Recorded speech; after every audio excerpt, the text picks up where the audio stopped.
Oo. Di tayo pwede pumikit sa isyong ito, no? Yung education crisis na meron po tayo sa ating bansa. Makakasama po natin ang Executive Director ng Philippine Business for Education. Ito pong grupo na ito ay matagal nang tumutulong po sa ating gobyerno para mas mapaganda po ang sistema ng edukasyon dito sa ating bansa. Sir Hannibal Camua, magandang umaga po. Magandang umaga din po, DJ Chacha and Manong Ted. At thank you very much for having us in your program. Maraming salamat din po for being on the show today. Sir, unahin na po natin ito. Sa kabila nga po ng pabago-bago nga pong polisiya nitong nagdaang taon, hindi lang nitong nagdaang taon, even in the previous administration, pabago-bago tayo ng policy, sinabi po ninyo na patuloy pa rin yung education crisis dito sa ating bansa. Paano nga po ba natin maiiwasan na every time nagbabago yung administration, hindi po naaaberya ang edukasyon? Ang sabi nyo po, dapat gawing institutional at hindi political lamang yung mga education reforms natin. Tama po kayo, John, DJ Chacha. No? Kami po sa PBED, unang-una ang aming pong paninindigan ay dapat ang education reforms po should transcend administrations. Kasi we acknowledge that the magnitude and scale of the learning crisis that we have right now, hindi po kayang tapusin yan sa iisang administrasyon lamang or 6 years na termino. No? So, kailangan po niyan ay talagang malawakan po at systemic na reforma. So, nakikita po natin yan and tama po kayo doon sa history po or sa previous na mga administrations, ay meron naman pong mga reformang nagagawa. And these reforms are actually we acknowledge that these are steps towards the right direction, no? Yung mga meaningful reforms na ito. But then, these reforms po kasi should be tied with like a unifying na reform. And kami sa PBED, ang amin pong pinupush ay the next big reform for Philippine education should be decentralization of education. So ayan, nabanggit nyo na po yung decentralization na dapat hindi po yan option. Sabi nyo, ito dapat gawin na talaga. Can you explain further, paano po ba mapapaganda nitong decentralization, yung education system sa bansa natin? In very simple terms, DJ Chacha, ang decentralization ay pagbibigay ng mas malawakang kapangyarihan at responsibilidad sa ating mga local government units at sa ating mga school heads, no, sa pag-manage ng mga ng edukasyon sa kanilang mga lugar at sa kanilang mga locality. Kung Oo. titingnan po kasi natin, napakalaking bürokrasiya ang DepEd, no? At we have to admit it, sa sobrang laki ng DepEd as a bureaucracy, maraming nagfo-fall through the cracks. So bakit hindi po natin i-empower ang ating mga local government units at yung mismong mga paaralan sa lokalidad para sila po yung mag-manage ng day-to-day and then also yung learning outcomes sa kanilang eskwelahan. The national government, the DepEd, can set the national policy, the national directives, but the implementation and also yung, let's say, pag-i-implement nito sa bawat lugar at bawat eskwelahan should be to the local governments. Kasi sila po yung nakakaalam kung ano yung pangangailangan nila. Hindi po pwede na parang one size fits all approach po yung nangyayari. So, isa pong magandang example po dito at ito na rin po ay ginagawa ngayon, no? So hindi po ito bagong konsepto, yung decentralization of education is yung pagsususpinde, no? Yung desisyon sa pagsususpinde ng klase, especially during the times na merong mga weather disturbances, ay according to Senator Angara, just before the start of the school year, ay nagsabi siya na that is through the local governments already. So that's a step towards decentralization. So but maliban po sa decision on class suspensions, dapat po decision on spending, decision on teacher hiring, decision as well on industry partnerships should be done at the local level. We empower our local governments to do that. So, ganito, ano, Hannibal, Cha, no, napakaganda ng kanilang suggestion and really, palagay ko po, it really makes sense. Pero ihiwalay lang natin, Cha, ha? Decentralization, pwede ba natin paghiwalayan? Sabi ho ninyo, may mga polisiya na national. So, ihiwalay natin yung academic, yung pong mga, opo, tama, di ba, yung K-12, yan, yung pong sinasabi ngayon, gustong bawasan na naman po yung college, opo, doon sa pwede mong ipaubaya sa lokalidad. So, ihiwalay po muna natin yon. Mamaya po yung ipaubaya mo sa lokalidad, halimbawa yung pagtayo ng classrooms, di ba? Yung hiring Yes, ng sir. teacher, yan. Ihiwalay natin yon. Importante rin po yon. Dito tayo muna sa mga polisiya, sa K to 12. Ayan, opo. At dapat dito national, di po ba, Sir Hannibal? Yes, sir. Okay. The policy, sir, or yung mismong disenyo ng curriculum should be at the national Okay, level. sige. So ito Uh, po, K-12 sir. May mga panukala ngayon na bumalik na naman tayo sa dati na 10 taon lang po yung ating primary at secondary o kaya maging optional na lang po yung pong senior high school. Ano po inyong kaisipan doon? Sir, ito po ay Manong Ted, ito po ay isang kung mangyayari po 'yan, na isa po 'yang napakalaking hakbang paatras po, no? So kung titingnan po natin during the time po na nag-shift po tayo to K-12 around 2013 and 2014, tatatlong bansa na lamang po yung merong K-10 no or 10 years na basic education. Kasama po ang Pilipinas doon. Pero kung titingnan po natin ngayon at sa aming pagkakaalam po sa PBED, wala na pong bansa sa mundo ang nag-i-implement ng 10 years na in one way or another. Wala na pong nag-i-implement ng 10 years na basic education. So, titingnan po natin 'yan sa perspektibo na bakit po tayo babalik po sa 10 years na basic education if number one, hindi na po 'yun yung global standards. And then number two, makikita naman po natin na may problema po sa implementasyon ng K-12. Ang problema po ay hindi sa sistema o sa mismong number of years, but it's actually on how we implemented K-12 as a system. So wag po sana nating i-confuse yung Oo. problema sa implementasyon sa problema po na at sasabihin natin na ang mismong programa or yung sistema yung may problema. Oo, parang sa lahat ng mga nakausap namin ni Sir Ted, this was the first time na may nagsabi na kakaunti na lang po sa buong mga bansa ang gumagamit nung 10 years doon sa edukasyon nila. Karamihan pa rin, global standard is 12 years na talaga. Pero bakit ganun? Ang dami pa rin mga mambabatas ngayon ang pinipilit na babalik tayo doon sa dati kung ganyan naman po pala yung mga Kasi nga daw hindi po napagtagumpayan nung adhikain nung K-12 yung pong agad Pagbigay. po na trabaho makukuha ng mga K-12 graduate kasi nga daw po hindi po yun ang hinahanap din ng mga employers, sir. Tama po 'yun. We acknowledge po na may ganun pong pagkukulang at kahinaan, no, ang K-12, especially yung senior high school ah, system po natin. Pero hindi po solusyon doon. Hindi po solusyon sa ganong problema yung pag-scrap entirely ng K-12 system. Mhm. Kung yung problema po is yung paghahanap po ng trabaho ng ating mga senior high school students, yun po yung ating, or graduates, yun po yung ating i-improve at pag-ibayuhin. Hindi po na isa-scrap po natin kasi wala po silang nahahanap na trabaho.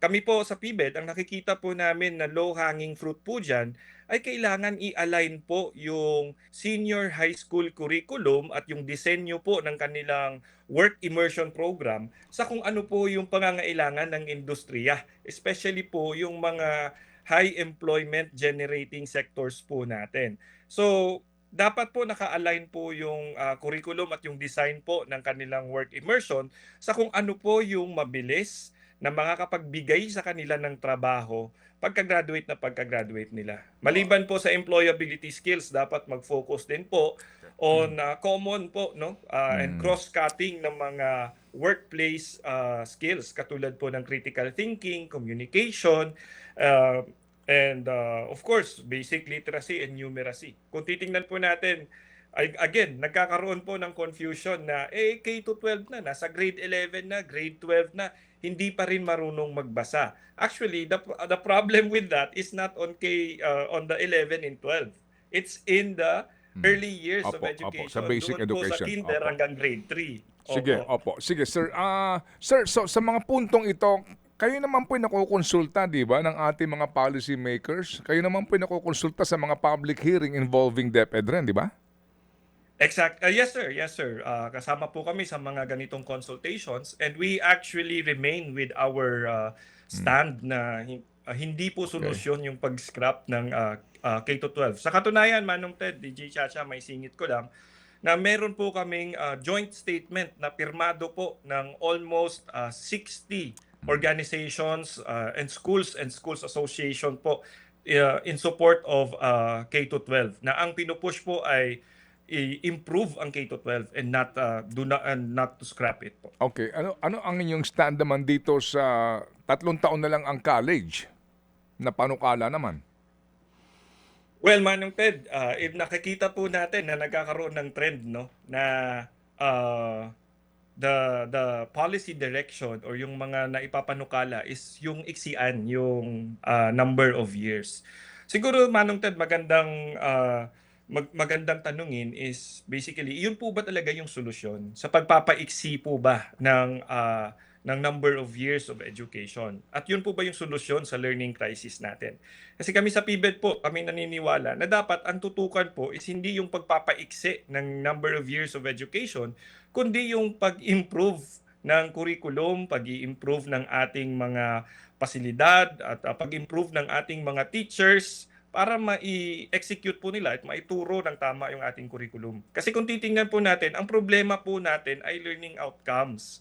Ang problema po natin, marami sa ating mga learners ay behind on learning outcomes. Yung mga grade 4 po natin, ang kanilang level of reading, writing, and math, numeracy, literacy nila ay pang grade 1. So kung i-reduce mo pa yan, even at the senior high school level or even at the college level, questionable po yan. Magkakaroon po tayo ng parang we miss the chance na magre-remediate or mas matuturuan pa natin yung ating mga learners if i-reduce po natin. Now, again, we get the point na itong mga direksyon na to is towards more on the economic front na para bawas gastusin sa pamilyang Pilipino kasi nai-interpret po na K to 12 is additional 2 years ng gastusin at additional 2 years of resources spent. Pero dapat po, siguro dapat tingnan natin na ang edukasyon ay isang investment. At ito po yung sinabi po ni DJ Chacha kanina na parang dapat na ang mga education reforms ay makikita po natin yung epekto po niyan in the long run eh. So, kaya po nagkakaroon ng parang pagbabago-bago in the short term kasi po parang the runway, hindi natin nabibigyan yung mga policies natin ng tamang runway para makita yung full results. Okay, sige. So, yun po, Opo. Manong Ted. Sige, okay. Ito na lang po, bago natin iwan tong issue nga, no, ng mga academic policies na ito, ayaw nyo ba ng maging na lang, optional ang K-12, ang senior high school? Manong Ted, magandang yan ay pinapanukala at yan po ay narinig na rin po namin, no. Pero kung titingnan po natin is kailangan pag-aralan po kung ano po yung nagiging objective kung bakit po pinupush na gawin po siyang optional. Kung titingnan po natin, Manong Ted, katulad ng sinabi namin yesterday in our in our press con, ang pagbabalik po or pagiging optional po ng K-12 ay actually anti-poor po yan. Kasi for the longest time, yung mga private schools po, especially yung mga international schools, for the longest time po sila po ay naka-K-12 na. So parang nagiging anti-poor policy po yan kasi parang sasabihin po natin na pag mayaman ka, you will have the opportunity mag-K-12 ka. Pero pag poor ka, hindi mo afford yan, hanggang grade 10 ka na lang, hanggang K10 ka na lang. That's another As one. what I've said, Manong. Pero siguro, Go ahead. Sir Hannibal, that's another way of seeing it. Pero sa kabilang banda, pwede mo naman din sigurong isipin din na hindi siya anti-poor sa usapin din po ng kung hanggang grade 10 lang siya, ang option niya is either kumuha siya ng 2 taon para dito sa senior high school na ito bilang vocational niya na yun ang kanyang track, no? Or kaya naman, kaya naman ikaw ay pwede nang dumiretso doon sa 4 taong mong kolehiyo. O sa pananaw sa iyong pagtingin sa ganung direksyon, anti-poor. Pero sa kabila naman din maaari sabihin na mas mainam to para sa mga pamilya na hindi kaya Oo, na mas kakaunti ang resources para sa pag-aaral ng kanilang mga anak sa kolehiyo. Mhm. Manong Ted, kung titingnan natin ang global standards po ngayon, at especially po, katulad ng sinabi ko po kanina, na wala Yeah. na pong bansa sa mundo in one way Mm. or another na kapag after 10 years of basic education ay dumidiretso ng College, college. okay. Wala na pong ganyan yon. Hmm. Meron po ang nangyayari is after 10 years of basic education, Hmm. papasok po ng polytechnic at magkakaroon po ng let's say tech voc na Okay. training or Okay. pag-aaral, tapos pwede niya pong itawid into a college degree, no? Pero kung titingnan po natin sa atin pong sa kaso po ng Pilipinas, kung ang inaalala po natin ay ang ating mga yung mga kababayan po natin na walang masyadong panggastos, especially for senior high school, no? Mm. At para maitawid siya sa college, dapat po bigyan natin sila ng suporta, no? Bigyan natin Okay. sila ng suporta para magawa po nila makapag-senior high school po sila at Mm. makapag-college po sila, Okay, no? sige.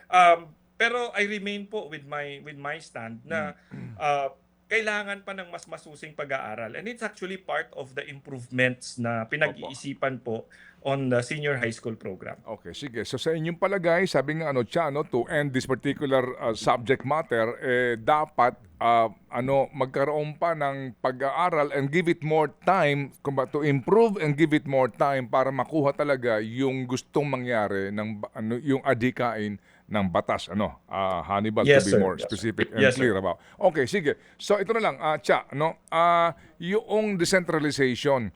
Ito nga po yun, yung school building project ng DepEd. Oo, ang inyong gusto mangyari nga kasi bakit hindi nga ipaubaya sa mga local government? Anong ibig mo sabihin dito? Kasi yung pera, baka naman yung LGU, lalo na doon sa mga hindi mayayaman na mga lalawigan o kaya po naman mga lokalidad, wala silang pera. Kauna-unawa iyon, no? May mga probinsya po na mahihirap, hindi kakayanin yung mga island provinces. So pag pinag-usapan yung funding, ang magpopondo, national government, mag-implement ng proyekto yung lokalidad. Pati sa teachers hiring, ganun ba yon? Unahin ko, Manong Ted, yung hiring ng teachers, no. Maganda po na ibigay po natin yung responsibilidad ng pag-hire at pag-select ng mga teachers sa local level. Particularly po because sila po yung nakakaalam kung ano yung pagkukulang po or ano yung kakulangan ng mga teachers sa kanilang mga lugar. So let's say for example po, sa isang lugar ang alam nila, sa isang lokalidad ang alam nila is kulang sila ng teachers sa mathematics. Makikipag-tie up po sila sa mga higher education institutions, sa mga teacher education institutions na ang focus at ang kanilang area of expertise ay sa pag-produce ng mga teachers na ang specialization ay nasa math. Okay. So basically, makikita natin na mapupunan po nila o yung need po nila on teachers because of localized decision making. Okay. Not only on teachers, Manong Ted, maganda rin po na bigyan natin ng kapangyarihan at autonomy ang ating mga local governments at yung mga eskwelahan po natin na mag-hire ng mga tutors or mga teaching aides. At yan po ay naipapanukala po or nasa batas po yan, ang bagong aral law nagsasabi na pwede po mag-mobilize ng mga teaching volunteers para po sa remediation classes at para matulungan yung mga teachers. So, yan po, low-hanging fruit. Pwede pong gawin yan ng mga local government units. Pero kailangan ng suporta, particularly po of course, sa pondo, especially for those cities and sa mga local government units na walang masyadong pondo. Okay, sige. So, on the classrooms po. Go ahead. Go ahead, Manong Ted. Okay, go ahead. Sige. Sa classrooms, go ahead. On the classrooms naman, Manong Ted, again, ang tinitingnan natin dyan is local need, no? So, kung ang isang eskwelahan o ang isang probinsya, sila po yung nakakaalam kung aling mga eskwelahan ang mas nangangailangan ng, let's say, additional classrooms. Batid po natin yan that with the number of backlogs on classrooms na meron ang DepEd ngayon, hindi po yan kakayanin na parang isang bagsakan, tatapusin po lahat ng backlogs na yan. It's a matter of prioritization. Now, when we talk of matters of prioritization, dapat si local government ang magkakaroon ng, let's say, decision na ito yung mga lugar or ito yung mga uunahin natin sa listahan ng mga papagawa ng bagong classrooms. And again, yung budget niyan should be, for that should be actually i-devolve po natin or ibaba po natin sa mga local government units na mag-i-implement yan. Okay, sige. Ang kagandahan po kasi ng decentralization across the board, Manong Ted, is nagkakaroon po ng accountability at the local government level. Sinabi ko po kahapon na doon po sa survey na nilabas ng PSA about functional literacy just a few months ago, naibalandra po doon, nakalista po doon kung aling mga lugar sa buong Pilipinas ang may pinakamataas na incidence ng let's say functional illiteracy. Opo. Kung titingnan mo po, kung ako po yung gobernador, ako po yung local leader sa mga lugar na nandoon sa listahan, gagawin ko po ang lahat ng aking makakaya para maialis ko yung aking lugar sa listahan na yon. Okay, Pero sige po. dapat bigyan po ako ng gobyerno ng tamang suporta at budget para magawa ko yon. Alright. Opo, napakaklaro may po. accountability Sir, po. napakaklaro po ng inyo pong binabanggit na ito. So sa huling punto po na lamang dito, yan ho bang decentralization, kumbaga i-devolve mo na yung function na iyan, kailangan ho ng batas po dyan, Sir Hannibal? I think, sir, on my opinion, kailangan po ng legislative action. Okay, No? sige. Kailangan ng legislative action. That's why sinabi namin sa aming press con yesterday that it's the next big reform. Okay, sige. And it's the reform that will tie up all Opo. this, let's Opo. say, steps into the right direction sa pag-improve ng Philippine education. Pero Thank Manong you. Ted, maidagdag ko lang na currently sa pamumuno ni Secretary Sani Angara sa DepEd ay meron na po silang decentralization master plan. So parang meron na po silang plano at meron na po silang mga Sige. initial na initiatives po kung Sige. paano po gagawin yung decentralization po na to. Okay, sige. So kami po ay katuwang ninyo para po sa pagpapalaganap po ng informasyon dito po sa benepisyo nga ng decentralization. Huwag lang ho natin kakaligtaan din na kaya po yan centralized kasi po yung corruption din centralized. I mean, sir, to be pragmatic about this, Hannibal, no? Corruption centralized doon sa school building. Because the implementing agency is DPWH, right? Okay, so when you allot money dito po sa mga school building projects na ito, okay, so definitely po, di ba? So yung pong mga nagkakanya-kanyang toka din sa mga kontratista dito pong mga proyektong ito kasi nga DPWH funded ito. And then yan po, national office yan, down to the districts, right? Opo, ganun yan. So dito, opo, wag sana na i-decentralize mo yung corruption. Ganun din maging tama. I mean, do you think of that particular spectrum? 'Di ba? Yes. Manong Ted, kapag ganun po yung nangyari is ang ating mga local leaders ang may pananagutan. Tapos Correct, yung botante po yung magde-decide niyan after 3 years. Well, yeah. Opo. Well, it's a long story, Hannibal, pero yung nga po yun. Yes, sir. Ang gagandahan kasi, halimbawa, no? Ito na lang po, huling punto, no? Kasi nga, alam niyo, napaka-importante itong isyong ito, ha? And we sincerely hope and pray na ito po'y tangkilikin ng ating mga kababayan. Halimbawa, ang Quezon City, kapag ang isang lungsod o Makati ay nagyayabang na ang dami naming pera, di ba? Dapat hindi ka na umaasa ng school building from DepEd. Dapat ikaw na mismo nagpapagawa ng school building mo kasi ang dami mong pera eh. Di ba? I mean, halimbawa, Quezon City, Science High School. Dapat QC Science High School yan eh. Ba't humihingi pa ng pera sa mga PTA ito para lang sa pambili ng electric fan?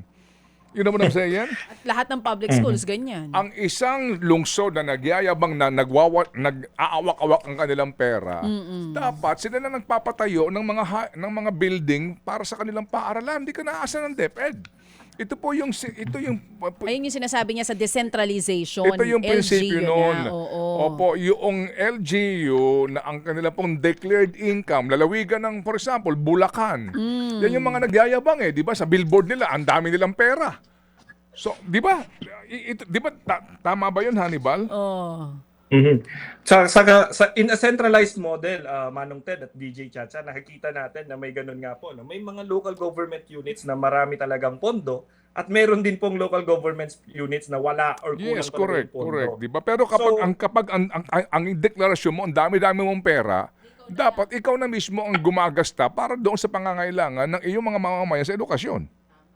Opo. So kung titingnan po natin, if we are to decentralize, dapat po magkaroon ng prioritization doon sa mga LGUs or sa mga lokalidad na mas kailangan nila yung pondo. So para hindi na po nandoon sa listahan ng, let's say, ng mga kailangan ng mga bagong classrooms, yung mga LGUs that can Opo, afford or can sige. actually fund the construction of their own classrooms. Yes, opo. Tsaka mas So- bibilis kasi nga din po, local dapat nga. So ang pupupukin mo dito, hindi DepEd. Pupukin mo si Mayor, si Governor.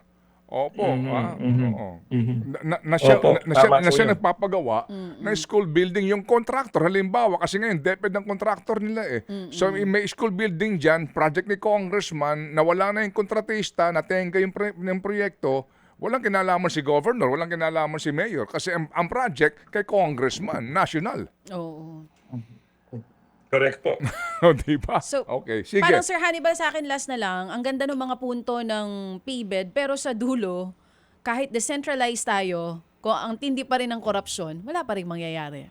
Your thoughts on that? Kasi kung ganun yung mangyayari, iwan natin sa LGUs lahat, yung hiring ng teachers and all that, paggawa ng school buildings, lahat po ng kailangan desisyonan. Paano po yung una, yung patronage system na lang eh. Nung pag-hire ng mga guro, hanggang ngayon nga, ang dami pa rin nagsasabing teachers, lakas pa rin ng politika eh sa pag-hire ng guro Opo. eh. Anong solusyon po doon kung ganyan? I would like to look at it this way, DJ Chacha, na kapag nag-decentralize tayo at yung mga local government units ang binigyan natin ng kapangyarihan and autonomy to make those decisions, kapag si mayor or si governor ay pumalya sa mga desisyon niya, nag-fail siya sa desisyon niya na yun, accountable siya to his or her voting public in the next 3 years. Opo. So for me, ang accountability, nagkakaroon ng increased accountability. So ibig sabihin ng isang munisipyo, let's say for example, sa isang remote town in Samar, hindi niya kailangang pumunta sa DepEd to make DepEd Opo. accountable. Okay. Ang pupuntahan niya is yung kanyang munisipyo. Ang kakausapin niya ay ang kanyang mayor. Pwede Opo. niyang gawing accountable ang kanyang local government leader, ang kanyang Opo. mayor, by the time of the election or even just before the election. Every Opo. year, Opo. our local chief executives ay nagde-deliver ng State of Education address sa kanilang mga Opo. lokalidad. Sige. During that time, Well said. pwede po nilang Salamat na i-make marami, accountable Hannibal. ang kanilang Kumbaga, leaders. yaan ang ideal setup sa isang demokrasya. Ideal setup Opo. yan. Okay, sige. So, salamat na marami, Hannibal. Hindi pa tayo tapos sa diskusyon na ito kasi kami nga ay inyong katuwang para nga sa informasyon, sa ikauunlad at ikabubuti ng ating edukasyon. Salamat na marami, Hannibal, sa iyong panahon. Maraming salamat, Manong Ted at DJ Chacha. At sa uulitin po. Salamat na marami. Thank so you. Si Hannibal Camwa po ang Executive Director ng Philippine Business for Education.